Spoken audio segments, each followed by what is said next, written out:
Welcome to the Chief Aim podcast. This is your weekly dose of real experiences, insights, strategies, and action steps for entrepreneurs who want to build and are building something incredible. Welcome back, everyone, to the Chief Aim podcast. My name is Sebastian Bates. Jason Graystone. And today we're going to be continuing a bit of the conversation we had on the last one. On the last episode, where we were talking about emotion versus logic, we felt like we were about to, go from a 30-minute episode to a 60-minute episode because we were diving into victim mindset territory. Today we are talking all about victim mindset. There's a huge amount of there's a huge topic here, really, because I've written a book called Not a Victim, and Jason was actually a big supporter of that book, which all dives into the mindset that young people have when they go through bullying. And what I've discovered from working with thousands of parents around the world and helping them and their children transition through bullying is that the quickest way to transition through bullying is not to adopt a victim mindset. Because what often happens within bullying, and this kind of relates to so many other things as well, in life, is we take on this persona or this identity of something negative, right? And we believe in the moment that we are a victim. And when you look at it as black and white as that, when you believe you're a victim, you start behaving like a victim. When you start behaving like a victim, you attract other people in your life, perpetrators who might then make that worse or increase the bullying around you or whatever it is that's going on around you. You attract more of the same thing that you think you are into your life. And so I've got cases of, we've worked with so many children where the chronic bullying has continued and continued and continued until they were adults. And ultimately it comes down to this. You typically, when I'm talking about typical bullying and not assault or physical assault, you attract the bullies into your life from the traits you don't own or love about yourself. So if you're tall, or you're getting called tall or short or fat or thin or stupid or clever, whatever it is, and you take offense to that, it's typically because you don't own or love that trait about yourself. I'll give you a prime example. This morning I interviewed an incredible Paralympic athlete for the Warrior Academy podcast, and her name is Jessica Smith, and she was born with one arm. And that childhood and challenging childhood that she had gave her this focus of wanting to prove something to the world and to really set herself up for a different life to what everyone else around her was trying to say about her or trying to force her down. And so her response to that was to train really hard in swimming and to own swimming as her unique thing. She loved swimming, and in the water she felt free. And then what happened is she became an incredible world-class athlete, attending the Paralympics for Australia, all this sort of stuff. And eventually she realized that even at the age of 25, when she had almost finished her entire athletic career, she still was, hiding her arm and showing and kind of hiding away from the world because she didn't quite yet love or own that trait about herself. And she realized that for her whole life, she had been on this journey of self-love, where she'd been trying to understand and to own and accept her situation and her body's situation. And it's only after that point at 25 that she kind of had a turning point, and she didn't adopt that victim mindset and decided to go and do other things to serve other people. Now, that's an extreme example, right? But for a lot of the children we work with, they adopt this victim mindset. They attract more bullies into their life. And it's then reinforced by the parents who call them a victim of bullying. And the language we use is so important because it literally paints a picture of what our children and what we basically become as we grow up. So that's that. I just want to introduce with that. And because obviously I spent a lot of time doing it. And it leads us, it kind of gives us the foundation of we are what we say we are. And so your words carry power.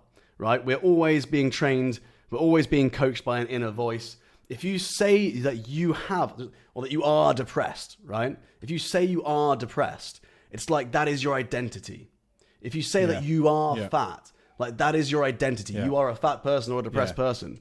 But if you say you're going through depression, or you've currently got this, or you've currently got that, or you're working on something that you're trying to change, you don't own that. You don't own that identity, and you're more likely to break through it. What do you think about that, Jason? Oh, mate, I mean, this is such an amazing topic to cover, and your example that you just gave, although that might be extreme, it really clears the point. It's all about self-image and how you identify. I heard Tony Robbins do something once about smoking or drinking, and he basically is like a question: would you like a drink? And person A says, no thanks, I'm trying to quit.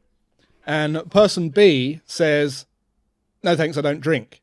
Yeah. And answer one is basically saying, I'm a drinker currently trying to give up. Whereas answer B is, I identify as a non-drinker. So it's an identity thing, right? So, and the moment you stop drinking and you never drink, you say, no, I don't drink. So there's this kind of self-identity thing going on where you haven't quite accepted who you are or what you want to do or who you want to be, and you allow other people to make you feel guilty or bad or some kind of negativity. Here's a spanner to throw in the works of that, right? And I love your opinion on it.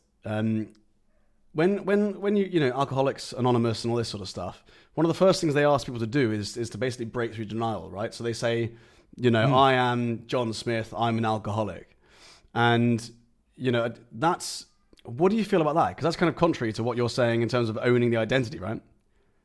Absolutely. I mean, I get the importance of admitting you don't love something about yourself. Perhaps that's the angle, right? So by admitting you're an alcoholic, it is saying, I'm here for a reason that I don't love about myself. I want to change it. And maybe that's the angle. But a lot of those conventional therapy sessions, I don't agree with anyway, because they don't actually, they do what the parents do and make the victim out of the person. It's like, oh, tell us about how your dad hurt you and what a bad person he was. And they then turn them into victims.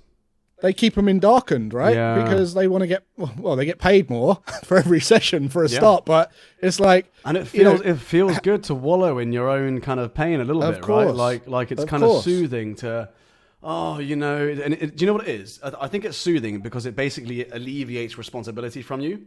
And it's like, someone is now saying it's okay that I feel this way and it's not my fault, and things of, it's just the situation I was in, or it's someone else's fault. It's not me that's, and of course, this is what I say about things like assault and stuff, because whenever I talk about bullying, it's like, there's always someone in the crowd who's, what if there was like 5 people who then beat up someone and, are they, did they attract that into their lives? And I'm like, no, because that's assault. No. And it's like, you can walk down the street. It doesn't matter if you're a Jedi, Kung Fu, Jackie Chan master. Like anyone can be a victim of assault. I don't care who you are, right? How tough you think you are. Yeah. It doesn't. And martial arts teaches you that. It's humbling because you'll always find someone who's stronger than you or can compete with you like that. But the reality is, it doesn't matter what we go through. It's who we become as a result of that.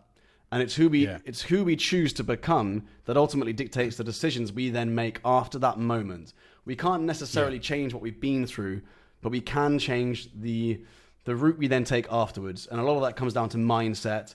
It comes down to responsibility, and it comes down to ownership over the decisions, and not escaping the decisions and the responsibility you have for everything after that incident. It's like, yes, you had this bad thing, but then because of that, you decided to feel sorry for yourself and not go and do this or not go and do that, or you deliberately didn't seek out more relationships after that point. That is a decision, and you've got to take responsibility of that. This is a quick shout out to the sponsor of this show, Shield, who help us deliver this podcast, along with all the social media that goes with it to help us get it out to more people, which leaves us to focus on just creating more great conversations. If you want to start, delegate, or optimize your social media or podcast, or if you want to build your very own online course or program, get in touch with the team at shieldglobal.io. Yeah, that's the key point here as well. It holds you back from not doing what you want to do in life. That's the whole victim mentality. So bringing this back into a business and giving you a kind of an idea or an example of where this might be a business, because there's probably going to be business owners or startups listening to this who could identify as a victim here, and maybe we could we could talk about how you could, remove that from your life. But there's also going to be people here who've got businesses and they've got staff that have victim mentalities. And the thing is, to identify them, like where I've seen it in business quite clearly is you're at a team meeting, and as the business owner, you should be taking responsibility for everything. Like that is the key anyway. You take responsibility for everything, and you're one company. It's not one person's fault. It's your fault. It's the business's fault, right? So here's a good way to spot them. You come up and you say, right, we've had this complaint. This was done this way. Who did this, or what can we do about this? And the first reaction they give is, I just did what I was told to do. And it's like, my hands are, it's all like, I just did what I was told to do. It was, I don't, and what that means is, or what that creates in them is someone who's very afraid to do anything because they are so afraid of being judged. They're so afraid of like testing new ideas. They're literally limiting themselves by being in that victim mindset. So then why is that, right? It's like they're so afraid of that, and the reason for that is there's this expectation of perfection. It's like they are so afraid of being judged, and so afraid of other people's opinions, being negative or not thinking as highly of them. And so where is this false image of yourself you've got that you're a perfect human? It's like just expect imperfection.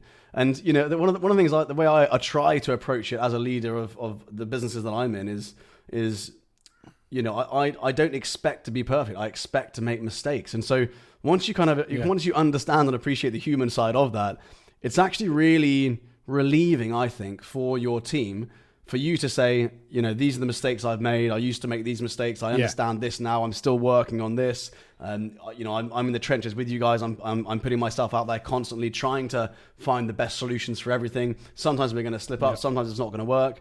The important thing is how we respond to that, right? But I love what you said about when it comes down to business owners trying to deflect responsibility to their staff.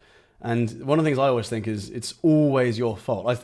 My starting point is everything's my fault, right? Like everything's my fault. So imagine we have like a terrible event. It really goes wrong. And I'm like, you come in and you got people complaining and some people have quit because of it. And it's like, disaster. You wasn't even there. Is like, right. I should have given more training. I should have been more clear. I should have delegated more clearly. I should have been more present. I should have right? And it's like, other business leaders I know are just like, it was this person or that person. Yeah. It's other people's fault. And I was in a meeting, just like a very casual get together of a few business owners, and there was one person in there who's really, slating their staff. And I couldn't believe what they were saying about their staff, because I could never do that about my staff, because my staff are almost a part of me, because I've kind of deliberately chosen them. And for me, that's, it's like anything they do wrong is me doing something wrong at some point. Again, once you've chose them, that's the hard work done, and it's on you to the trust is in your decision, right? So now they should perform how it's your problem. It's your fault if they don't perform how you. And then it's also your fault if you keep them, right? Like if you exactly you could have a member of staff who's doing the wrong job at the wrong time in their life. They're not enjoying it, and you as a leader are not noticing the red flags, and you should have removed them from that situation. So whether or not you think they're making a mistake, it's but your job was to put them in there, put the right person in there. So any mistakes come down to you anyway, right? Yeah. So you made some great points about like being open about the mistakes you're making as the owner, and your staff might come round to the idea of, it's okay to make mistakes, but a lot of the time it does go back to a deep-rooted cause of them not wanting to be shown up because of something that's happened in their life, when there was a kid maybe. And the way you get around that is just to bring up in the conversation of like, when was you shown up in the past, and try and make a joke of the things that happened and see the good sides of it, right? In a light-hearted way. So like, you fell off a stage. Oh, wow. Like, how many people were there? And kind of make a joke about it and try and get them to see the positives that came out of it. And you say, I bet you're really smart on stage now. You always watch the Edge and stuff like that, and try and get them to see the benefits and the lessons and the growth in that event happening without being a therapist, because obviously that isn't that isn't your job to do that. And and there's there are some there's things plenty of that- life coaches out there, right? Who exactly. who kind of go into this to help people, and they're you know, without going too off piece, a lot of the time where you've got these life coaches, they're basically trying to use therapy to other people to kind of cure their own problems or get them through their own hardship, right? Yeah. And and that can be kind of pretty damaging and dangerous. But so back to the whole kind of victim mentality. I think the solution here is extreme ownership. And for me, the quickest route to confidence and to growing your self-esteem is taking responsibility for everything. Like, if you take responsibility for everything, it's so freeing because everything's in your grasp, so liberating. everything's in your control.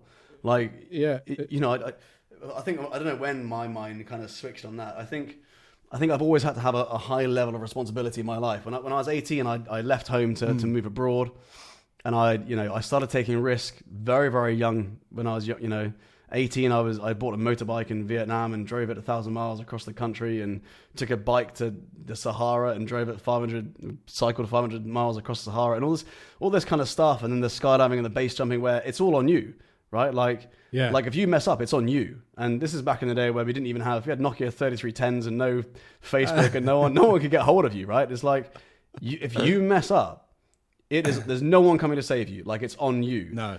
But that was so freeing and liberating to know that you've got control of the outcome and it's not down to someone else. And ultimately, as a human being, like, stuff's going to happen, right?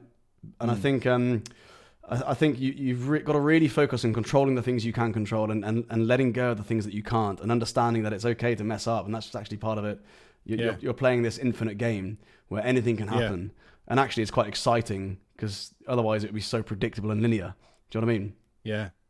100% agree. Taking the burden of everything that could possibly go wrong and just having it on you, and just grabbing it by the horns is the most liberating thing that you can possibly do. And because you're, and I think this was the same as you from an early age. I did this from probably 22 years old, and then your kind of stress levels raise for a little bit, and then that becomes the norm, and then you can just never get like, nothing can stress you out. I'm not one of these people that get road rage. I'm not people that get like, I'd never imagine like shouting and screaming at someone, because it's not in my world anymore. Yeah. And that's the way that you grow. That's the way that you grow. I think patience is key, right? But I also feel like patience is a muscle. It's like, it's something that you've got to train, because I've gone through stages in my life where I've been really patient, and then other stages where I've lost it for a bit. Not in a horrible way, but I've just not been as patient as I wanted to be. And I've kind of been like, oh, that's not like me. Why was I less patient with that person? Or even if it didn't show it, like, it caused me more stress than it should have.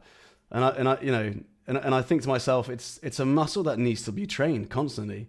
But one of the best ways to improve your patience is to have kids, right? If you want to hack, if you want to have a hack to improve your patience, have a couple of kids, because you have to be patient. It's like they're there to test your patience bit by bit by bit. And you've met my kids, at least my son. You know that he's great at testing your patience, right? But as a parent, you're so forgiving. It's like, they can do whatever they want, and you still love them. They test your patience, and you get over it very quickly. That's why they're so good at training you as a parent. That's why people say you learn so much from your kids.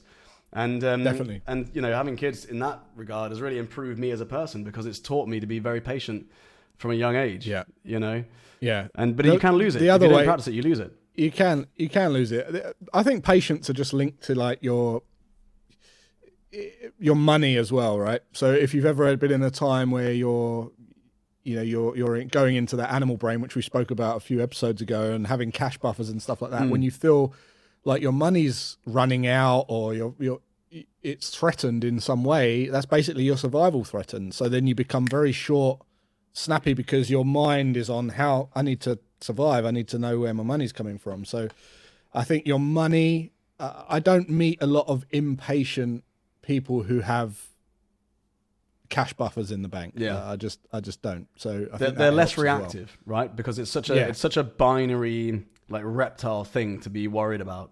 Money. Whether you think money is the root of all evil, or whatever it is, it's like It's like money has this ability to strip back your whole existence to being a caveman, because it's in modern society, money is linked directly to your survival or your experience of life. And so, you know, if you have less of that, guess what? You're in this reptile mode where you're worrying about everything. You're less patient. And so, yeah, when it comes to the victim mindset, it's like extreme ownership, practicing patience, understanding the benefits of the negative as well as the positive of what you go through. You know, what else would you say when it comes to alleviating or helping someone, you know, press the ejector seat on their victim mindset? Just be really, really conscious about your language for starters. So, if, like you just mentioned, root of all evil. I hate my staff. You know, I want to kill my staff, or whatever you just said. You know, when you have these negative expressions towards things, just try and switch them up a little bit. Instead of saying, bloody hell, you know, that's a rip-off. That's a rip-off. Try and switch it around to say something like, that's awesome how they can charge that much. You know, they must have a great brand. Or maybe like, well, it's not something I want to invest my money in right now. I'll rather put it in something else right now. Rather than I can't afford it. Just those little tweaks. Rather than I can't afford it. Like, because it goes from scarcity to abundance. I can't afford that because I don't have enough money, or I can't do that because I'm not good enough, or Yeah. And even if you can't afford it, just don't say that. Yeah. Say something else. Say like, I'd rather spend my money on something else. And it's a completely different, such a small difference, but a completely different like mindset. So here's an interesting thing, right? So I feel like a lot of victims, they take on a victim mindset a lot of the time because they don't, you know, similar to the previous episode when we were talking about, or actually earlier this episode, we were talking about self-love and stuff. It's like they don't love a lot of things about themselves. And they, you know, because of that, it's like the way that shows is the words they use are very negative in terms of what they can achieve or who they are. And so it's very difficult for us to say, just tell yourself that you're really good at this, you're really good at that, or you love this about yourself. And so one of the techniques we've used with students and I've heard before as well, is come up with 3 to 5 things that you like about yourself, not love. Like, don't go overboard. Just like, is there something that you like about yourself? Just a little bit of like, right, can go a long way. And it's like you're now directionally correct into changing how you approach yourself, and therefore the way you speak to yourself, and therefore the actions you take, and therefore the compounding effect is that you have much better decisions. You're coming from a place of abundance, and you start to scrap that victim mentality, which doesn't serve you. Amazing. Great point. I think that's a great point to wrap up. And I'd love to hear any other advice or tips that you guys have got in the comments as well. And let us know how you're finding these episodes. Let us know if there's any topics you want us to cover, and let us know if you're enjoying them. And next week, I'm actually going over, I'm coming to see you in a couple of days, Seb, so we'll be in person. He's coming to Dubai for the Middle East Arm Wrestling Championships. Well, it's Seb versus Jay. That's the final in verses. The final verses. Amazing. It'll just be a one-man podcast after this. It'll be a one-man podcast. We don't know who it's going to be yet. If he dies, he dies. Amazing. All right. Well, look, guys, thanks for listening, and we'll catch you on the next one. Take care. If you're enjoying these podcasts, be sure to subscribe so you never miss an episode. And if you're really getting value from these, we'd really love it if you could let us know on our review page. We'll see you next week.